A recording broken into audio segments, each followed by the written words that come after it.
আচ্ছা ঠিক আছে, চল চলো সাবধানে চলো। এই যে এখানে মৌমাছি আছে, এই যে মামা মোমো খাচ্ছে।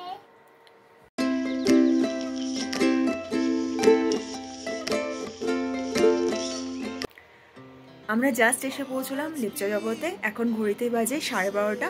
বেশিক্ষণ সময় লাগেনি, বলেছিল 3 ঘন্টা মতো লাগবে, তো মাঝখানে একটুখানি ব্রেক দেওয়া হয়েছিল বলে 3.5 ঘন্টা মতো টাইম লেগেছে। 12:30টার মধ্যেই আমরা পৌঁছে গেছি লেপচা জগতে। দারুণ সুন্দর জায়গা, দারুণ সুন্দর ওয়েদার, দারুণ লাগছে এসে আমাদের এখানে।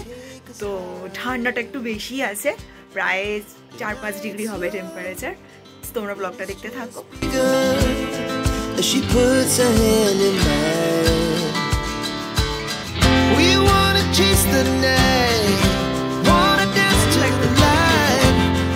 এখানে বারবি রেডি হয়ে গেছে, বাইরে একটু ঘুরতে যাবে বলে।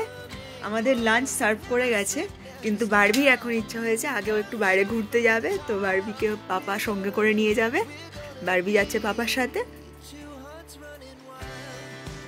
বাইরের ওয়েদারটা তোমাদের সাথে একটু শেয়ার করি। বাইরের ভিউটা এখন এই মুহূর্তে একদম কুয়াশায় ঘেরা লেপচা জগৎ।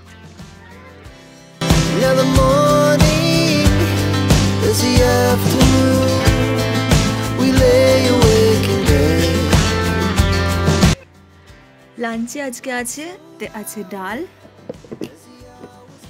এটাতে আছে রাইস, স্যালাড, আচার, আর এখানে আছে অমলেট আর পাঁপড় ভাজা, আর আছে এখানে একটা সবজির তরকারি। তোমাদের রুমটা দেখিয়ে দিই। রুমটা খুব সুন্দর, কাঠের ডেকোরেশন করা রয়েছে পুরো চারিদিকের ওয়ালটায়। আর এদিকে রয়েছে একটা ছোট্ট আয়না দরজা দিয়ে ঢুকেই, আর এদিকটা হচ্ছে ওয়াশরুম, আর তারপর রয়েছে একটা ছোট জানলা যেটা পর্দা দিয়ে ঢাকা, আর এদিকে রয়েছে একটা ছোট বেড যাতে দুটো লেপ দেওয়া রয়েছে। আর সামনের দিকে আছে একটা বড় উইন্ডো। এই উইন্ডোটা দিয়ে আকাশ ক্লিয়ার থাকলে এখান দিয়ে খুব সুন্দর কাঞ্চনজঙ্ঘার ভিউ দেখা যায়। কিন্তু আজকে তো এখন তো শীতকাল, একদম ফগি ওয়েদার। আজকের ওয়েদার পুরো ফগি, কুয়াশায় পুরো ভরে গেছে, তো আজকে কিছুই দেখা যাবে না এখন ভিউ। লাঞ্চ ফিনিশ হয়ে গেছে আমাদের, ভীষণ ঠান্ডা। আমরা তো প্রায় লাঞ্চ টাইমেই ঢুকেছি, তো ঢুকে হোমস্টেতে ঢোকার পর হাত পা ধুয়ে জাস্ট লাঞ্চটা করে নিলাম। তো এর মধ্যে গুড্ডু আর বারবি একটুখানি নিচে গেছিলো, তোমরা তো দেখলেই। তো লাঞ্চের পর এখন আমরা 3 জনে যাচ্ছি বাইরে ঘুরতে। বাইরের ওয়েদারটা ভীষণ ঠান্ডা, চলো বেরোই আর তোমরা ব্লগটা দেখতে থাকো। ও ঠান্ডায় অলরেডি সোয়েটার জ্যাকেট পরে নিয়েছে, আর আমি এই শোয়ালটা গায়ে দিয়েছি। আমার ঠান্ডা অতটা লাগছে, আমি যদিও একটু শীত কাতুরে, কিন্তু জানি না কেন পাহাড়ে এসে পাহাড়িদের মতো হয়ে গিয়েছি, তাই তো ফিরে যাবে পাহাড়ে। আমরা যাচ্ছি লেপচা জগৎ ভিউ পয়েন্টের দিকে। রাস্তায় আসার সময় এই বাড়িগুলো থেকেই একজন বললেন যে এখন যাচ্ছেন, এখন কোনো ভিউ পাবেন না, যাওয়াটাই বেকার হবে, কালকে সকালে যাবেন। তাও আমরা একটু হালকা করে হেঁটে নেব, ওই দিকটাতেই যাচ্ছি। যেতে বাড়িগুলোর মধ্যে দিয়ে যাওয়ার পর এই রাস্তাটা যাচ্ছে লেপচা জগৎ ভিউ পয়েন্টের দিকে। পুরো একদম ফগি। বাইরের জাস্ট দৃশ্যটা দেখো, পেছনেটা পুরো কুয়াশায় ঢেকে গেছে, প্রচণ্ডই ঠান্ডা লাগছে। আমি তো টুপিটা নিয়ে এলাম না, বুঝতে পারিনি, কিন্তু এখানে প্রচণ্ড ঠান্ডা হাওয়া দিচ্ছে। টুপিটা নিয়ে এলে ভালো হতো। চলো সামনেটা যাওয়া যাক।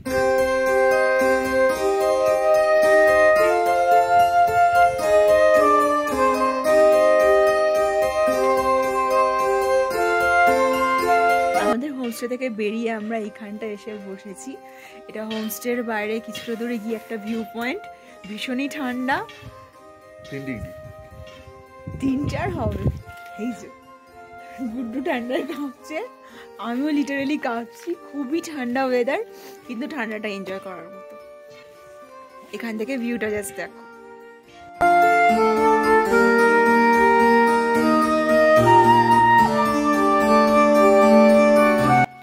পুরো কুয়াশায় সব ঢেকে গেছে। এই রাস্তাটা চলে গেছে ফরেস্ট বাংলোর দিকে। দেখি কতটা হেঁটে যাওয়া যায়। ওই যে বারবি হাঁটছে সামনে, হাত ধরবে না, পাহাড়ে এসে আরো সাহসী হয়ে গেছে, তাই না বারবি? হ্যাঁ, কত বড় হয়ে গেছো? আচ্ছা ঠিক আছে, চল চলো সাবধানে চলো। এই হচ্ছে আমাদের হোমস্টে, সালাখা হোমস্টে।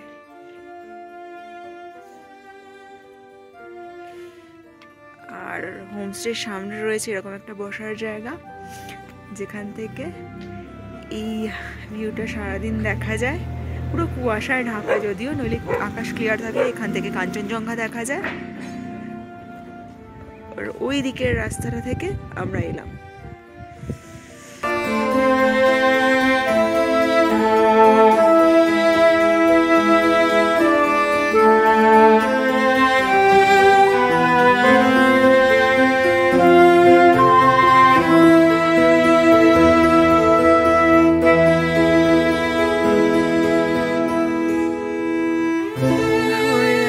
লেপ্ট জগতের টেম্পারেচার 4 ডিগ্রি, ভীষণই ঠান্ডা লাগছে। আমরা কিছুক্ষণ বাইরে ঘুরলাম আর এখন যাচ্ছি আমাদের হোমস্টের দিকে।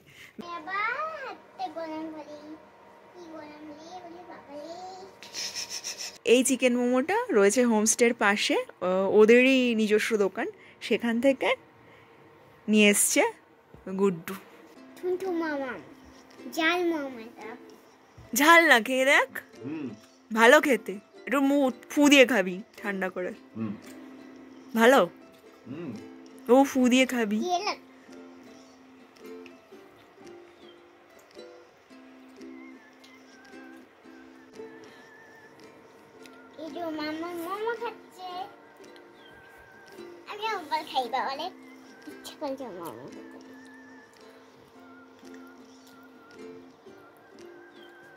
মোমোটা কিন্তু দারুণ টেস্টি। তোমরা এখানে এলে অবশ্যই ট্রাই করবে লেপ্ট জগতে এই মোমোটা।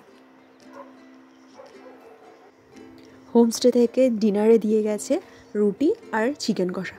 চিকেন কষাটা কিন্তু খেতে দারুণ দেখেই মনে হচ্ছে। চলো তাড়াতাড়ি খেয়ে দে, আজকে সবাই মিলে ঘুমিয়ে পড়ি।